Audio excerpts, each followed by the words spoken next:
Hello everyone, welcome back to my channel. If you're just joining me for the first time, hi, my name is Angelfish, pronouns they, them, and today we are taking a look at the first ever collector doll for Monster High Generation 3, that being FanSea Lagoona Blue. So before we get into her, be sure to hit that like button, subscribe, turn on bell notifications, all that YouTube jazz, and let's talk about her for a second, because we've known about this Lagoona doll for quite some time. She was first made available for pre-order at the beginning of the summer, I want to say end of May, early June, but we actually got our first look at her completely by accident when Entertainment Earth uploaded her picture to Instagram on April Fool's Day of this year, which made a bunch of people think that she wasn't actually going to be a doll and that it was some elaborate prank, which, I mean, that's not how that works, but stranger things have happened in the doll world. I mean, Invisibility was originally an April Fool's joke, and then we actually ended up getting his doll, which, if you're new to the Monster High community, you probably did not know that, but now you do. Anyway, a lot of people have been wondering, with this Lagoona doll being the first ever G3 collector doll, if she's going to be available at any other retailers, and we can finally put a very concrete answer to that question to rest, because she arrives in a Mattel shipper, and it says very clearly in no uncertain terms that she is an Entertainment Earth exclusive, meaning you cannot purchase her at any other stores, unfortunately. Unless there's like a liquidation store, which in that case, here's her barcode, but you are likely to not be able to find her in person. So, to those of you who were hoping to see her on physical store shelves, unless you go to like an independent toy store that special orders her, I am so sorry, you're not going to have any luck. Now she does retail for about $34, that is her MSRP. However, after shipping and tax, she was more like $50, which is still better than most Mattel Creation dolls, if I'm being honest. If you've ever bought anything off of Mattel Creations like Haute Couture, the Collectors, you know that those are pretty pricey. So she is very much cheaper than those. I'm excited to get a look at her, and I feel like I've been rambling enough, but here's a better look at her packaging. She's got these like skelet jellyfish and seahorses on the side, and then on the back she's got a photo spread, sort of like how the Holiday dolls and the Skeletor dolls have been doing. And then she's just got a window into the side there. And with that out of the way, it is time to get her out of the box. So before we take a look at Lagoona, I want to show you guys her little insert. So this is what it's like. It's like Gulux Gulia's or any of the Skelectors where like you pull it out and she's kind of displayed like that. I tore mine by accident because like the Voltageous box, it's got like these little tabs in the side, these little plastic tabs that stick out, and I didn't see that this one was folded in the incorrect direction, so it caught the bottom and tore it, so that's unfortunate. But it's fairly easy to get her out of the box without damaging the insert, so you can save it for photos if you'd like. It's just an iridescent kind of mother of pearl embed. It's actually sparkly. I like that. There's a hammerhead shark, there's seahorses, there's the skelet jellyfish, and of course the clamshell with seaweed that's got like teeth. And then in the back, it's not important, but what is important is don't throw this out, because in here, you can see where I tore the tape. This compartment houses the stand clip and the spine for the stand. And if you've been collecting G3 for a while, like myself, and you hear me say stand, you're probably like, what the fuck do you mean by that? Also, this is an adult channel for adult collectors, so I do swear sometimes. Sorry. But, like, yeah, you're probably like, what do you mean stand? I mean, she comes with a stand, like Monster High dolls should. Like a lot of Mattel dolls that are of the higher price points tend to. I guess she is the most expensive G3 release, if we're not counting the Ghoul Spirit 6-pack. So that is interesting. She comes with the very first ever Monster High Generation 3 stand. She also comes with the perhaps worst thatched part line that I have ever seen on any Mattel doll ever. But I can fix that after a boil wash. I think mine is just wonky because they just kind of threw her in the packaging, but she has a part line. It just needs fixing right out of box on mine. We'll get to her in a second, but the stand itself is this sort of like iridescent, sparkly pearl inlay spider web of the Monster High logo. There's no skelet on it, and the clear stand rod is the usual, material that a lot of Mattel stands these days are, but they do have the nice stand clip that is not going to shatter on you like the Haute Couture stand clips did, or the Barbie signature stand clips do, which, don't get me started on the Barbie signature stand clips, because those dolls, oh, they deserve better.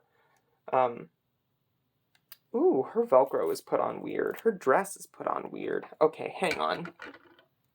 So one thing to note, if you like to rubber band on your accessories, and we're going to start with Laguna's little ring here, is the elastic band on mine. This is what a sun-bleached elastic band looks like. It's already turning white and decaying. So I guess that one is just from an older batch, and we will be tossing it out. The other rubber bands that were on her that were like used to secure her in the package that you can salvage for like hair restyles and stuff are fine, but for some reason the one on her ring looked aged, like it would snap at any minute, so I took it off, which in turn means that the ring can fall off at any given time. But I've just noticed that a lot lately with Monster High G3 dolls. If they have a ring on their hands, is the band for it is like bleached, like it's drying out. So like, I've noticed that with Monster Ball Cleo, I've noticed that with some signature Draculaurs that I've seen in store. It's just a weird thing to keep an eye out for. It's not too serious, like, you don't need to have the ring rubber banded on if you don't want to, although it does, leave indents on the vinyl hand. Speaking of which, the ring is the same material as the stand clip, and it's just like a mermaid fin, or, just a fin in general. It's just a fin. Like, I wouldn't call this a mermaid tail. Maybe it is. I don't know. It's like webbing or something, but it looks cool, and I like the material it's made out of. Now we can actually talk about Laguna herself, and I will put her on her stand for this, so we can give you a look at her in her entirety first. So, oh dear, okay. She has the standard G3 articulation, so that is head, arms, wrists, legs, and chest articulation. She does still have the bust joint. You can just barely see it through the peekaboo window in her dress. The belt does sit kind of weird on her. When she's on her stand, you're going to want to, like, adjust it. The belt sits much better on her when it is separated from the necklace. It is kind of stuck on the fishhook part of it when it's in the packaging. So you're going to want to adjust that, because it looks better when it's like sitting where it's supposed to compared. And like, here's her purse, which we'll talk about this amazing little purse in a second. I love this bag so much, but here she is. Like, this is gorge. For a G3 collector doll or like special edition release, I like this. She wasn't too expensive. She wasn't any more expensive than like, oh, there's a little plastic tie still stuck in her dress. Yeah, she has a few plastic staples in her dress. I think it's like 3 or 4 keeping it in the box, which, you want to keep an eye out for. But overall, quality-wise, she's pretty good. Again, I need to boil wash mine to fix her part line, but that's, like, really the only issue. I have yet to see one with a particularly wonky screening, which we will get to this rainbow fish makeup in a second. I am a big fan of it. But we're going to talk about overall silhouette first, because I know we are tired of mermaid dresses, and I want to grab Haute Couture Laguna for a second. So, doll collectors just have a vendetta against mermaid dresses because we have been getting that silhouette a lot. And I feel like for Laguna, it makes sense because she is basically a mermaid in this gen. But, I do see the complaints that people have of we are getting very similar silhouettes. I mean, this is Monster Ball, this is Haute Couture, and this is just from like the past year of releases, I want to say, because she was November of 2022. This is spring and summer of 2023. So, like, she's in stores now. She is finally fully in stock, no longer on pre-order, but technically released in, like, early summer of this year. So, before Monster Ball, but, like, is now out around the same time. And, I get the complaint. Mermaid style dresses, mermaid cut dresses, I think everybody does have a right to feel exhausted by them.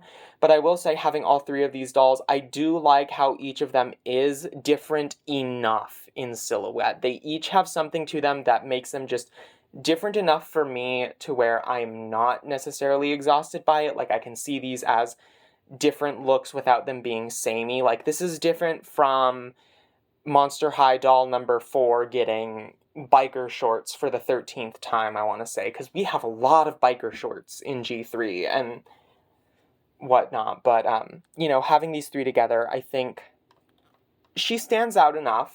She's kind of like a midpoint, honestly, between Monster Ball and Haute Couture. Because Haute Couture, like, this is really a mermaid cut dress, if I've ever seen one. It's so very classic mermaid style.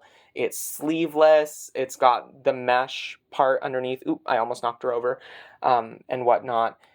Whereas, Monster Ball, this is more of, like, it's still a mermaid cut dress, but it is very much more quinceañera, very much more party, classic, like, style, almost a little bit of, like, dance, I want to say. Like, yeah, it is dance because she's going to a school dance, but, like, like an actual dancing costume, if that makes sense.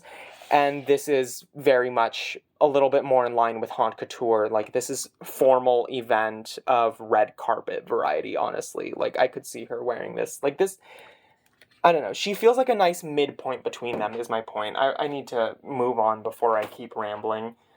But, yeah, she has wonderful little bell sleeves. Except they're not really bell sleeves, are they? No. They're kind of bell sleeves. I'm going to call them bell sleeves just because I'm forgetting the name for the actual cut that they are supposed to be. But they are the usual mesh material that we've been getting with Monster High from the beginning. I think the Iridescent shirts have it as, like, their sleeves. Yeah, it's the exact same color from Iridescent too, actually. So that's, cool. Just a different sleeve cut. It's not hemmed on this side, but I don't think it needs to be this, but needs to be, I should say. Not needs to me. Needs to be. Sorry, I fumble over my words.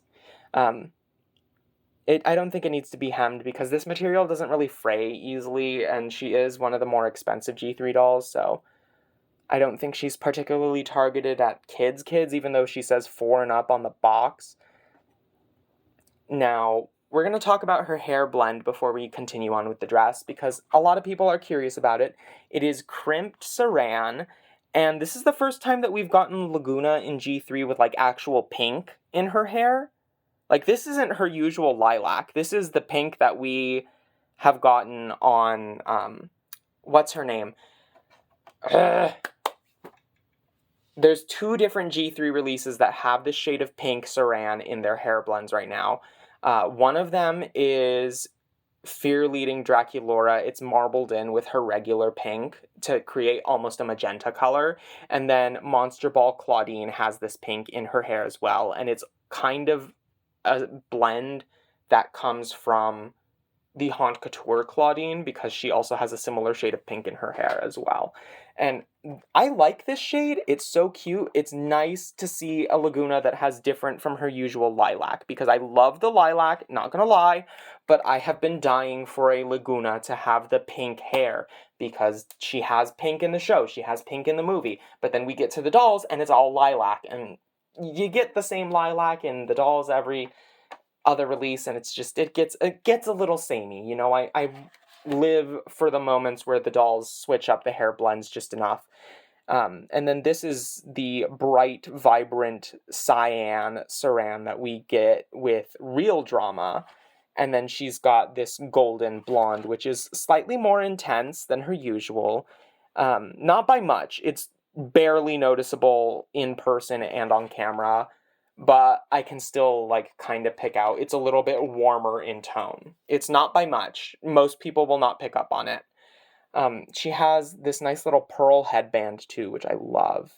And she's got a lot of hair. Like, for a doll with saran, it's a lot. It's not nearly as much as Spa Day. I think Spa Day still takes the cake for having the longest hair of any Generation 3 Monster High doll or any Laguna doll in general, because in a ponytail, it's barely the same length as the FanSea Lagoona, but, when it's fully down, it is like frickin' Rapunzel over here.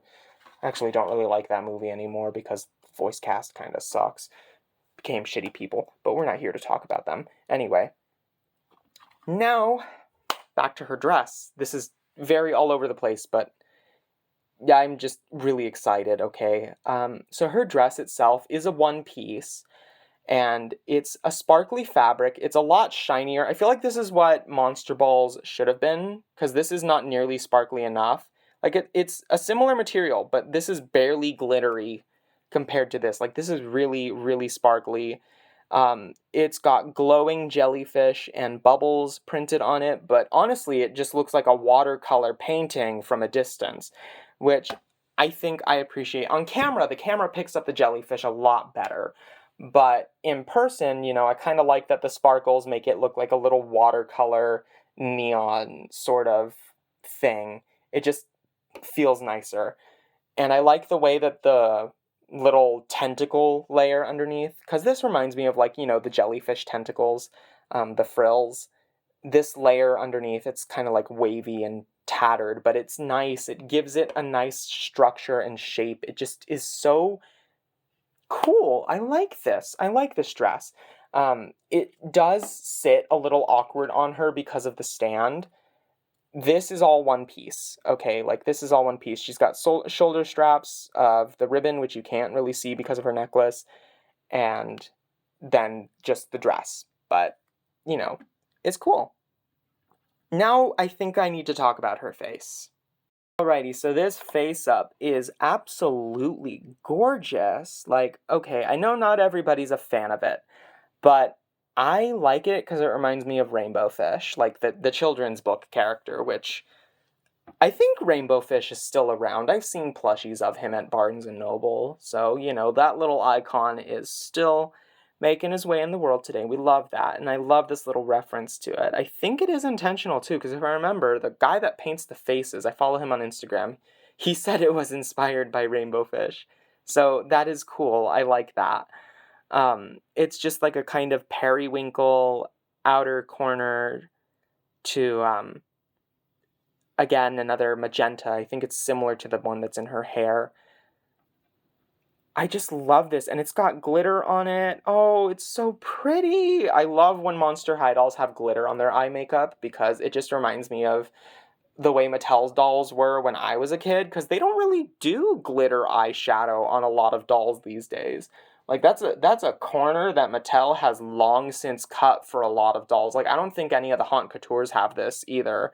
Or even Holiday Draculaura, I don't think she's got glittery eyeshadow. I have her. I'll have to check after I'm done recording this video. And her lips are so pretty. Like, I thought this would be ugly because in the stock pictures, it looks just like orange, but it's gold. It's a nice gold. It's shimmery, and they're plump too. Like, they are not underpainted, I don't think, compared to other Laguna dolls. Like, looking at my Spa Day Laguna here, they are just ever so slightly more plump. Like, they're a little pursed in her screening. Like, she's puckered just a little bit. She's blowing a kiss to the camera. I love this. And her eyebrows are nice and detailed, like they've been this entire, like, ever since Iridescent and, like, Monster Ball and Spa Day, they've had the fixed scales on the forehead, and I love that. I'm so glad they finally did that, because I do not miss the green forehead scales whatsoever. And her earrings and headband are just simple black in color. Her headband is tied in place with little plastic staples. Her earrings are just simple little ball and chains with seahorse at the end that match the seahorses that are printed on her signature doll's sweater. And then her bracelet is this, like, little submarine pearl kind of thing. Like, it looks like a submarine porthole almost, but then it's got, like, this, the same material that the ring and the stand are made out of. I think that's cool. Although the bright yellow is a little jarring. I mean, that's really only tied in with the fact that she's got yellow in her eye makeup and a yellow shell down here and a yellow fishbone on her shoe. The belt is entirely made out of seaweed and pearls with another skeleton seahorse, sand dollar, seashell, and a sea urchin right here too that's not painted. And then her necklace has a fishbone charm, which looks like it's a separate piece, because that is definitely colored plastic instead of painted. And then, fish hooks, pearls, a little bit of rope, and some kelp. And in the box, it's like pushed up like this almost, but you just got to pull it down so that it sits correctly. And there's no like tie in the back. It's sitting like Haute Couture Midnight Runway Frankie's belt does, where it's just kind of like on their honor system, not rubber banded in place. Kind of scary, but it seems to sit fairly well, so I don't mind as much. And as for her shoes, we have golden coral with neon pink starfish. Like, these are bright pink. Oh my gosh. I love it.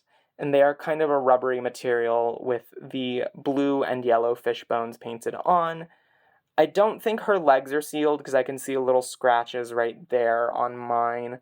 And I did not do that, so that's probably from packaging, which is unfortunate, but that's the reality that Generation 3 Laguna lives in. And then her heels for these shoes are so cute. They're little seahorses. Ah! And she's got little nautilus shells and starfish and regular scallops at the bottom, and this sort of like scalloped edge for the very bottom of the shoe. That is so cool. I love that. That is her herself, but she also comes with these little starfish sunglasses, which people have mixed feelings on, and I am one of those people, because I don't know if I like them or hate them. I mean, what do they even look like with... Oh, no! Oh! Ay, Dios mío, no, you are not wearing those. Okay, so this is a cool concept in theory, but this does not go with the outfit at all. I don't like these.